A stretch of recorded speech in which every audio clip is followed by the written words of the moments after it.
Nah, tadi kita udah tahu nih, momen inersia untuk benda tegar ini ada macam-macam rumusnya. Nah, biar ngerasain gimana penggunaannya, kita akan langsung masuk aja ya ke contoh soal. Nah, misalkan ada suatu katrol. Nah, katrolnya ini bisa kita anggap sebagai silinder pejal.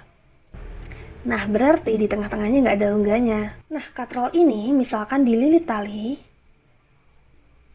di sekelilingnya gini, dan kemudian dia ditarik dengan gaya F. Nah, misalkan besar gayanya itu 40 Newton, dan massa dari katrol ini itu sama dengan 2 kg. Dan jari-jarinya ini 0,5 meter. Sekarang ditanya, akibat gaya ini, berapa percepatan sudut yang dialami oleh katrol? Dan berapa percepatan tangensialnya? Nah, gimana ngerjainnya? Nah, ini sebenarnya konsepnya simple, kita pakai konsep torsi. Ingat, torsi itu adalah R cross F. Nah, di sini yang berfungsi sebagai R itu adalah jari-jari katrol ya. Nah, terus F-nya ya ini, 40 Newton. Nah, torsi itu R cross F.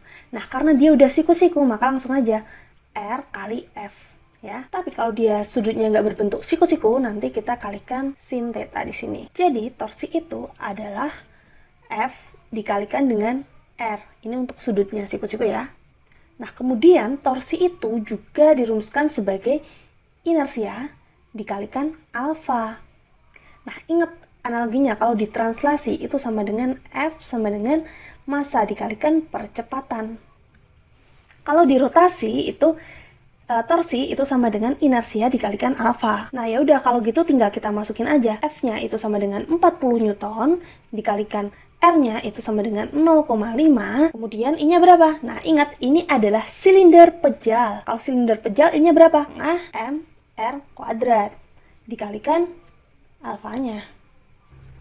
Ya udah, kemudian ini dikalikan, yaitu hasilnya 20 sama dengan setengah dikalikan masanya 2 dikalikan R kuadrat 0,5 kuadrat dikalikan alfa.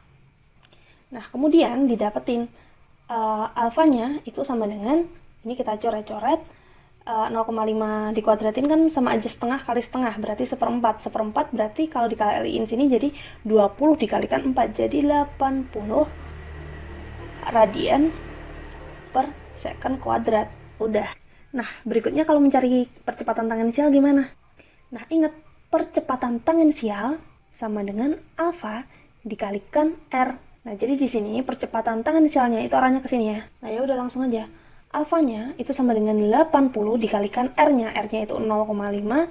Jadi, hasilnya sama dengan 40 meter per second kuadrat. Nah, jadi ini adalah salah satu contoh penggunaan momen inersia. Nanti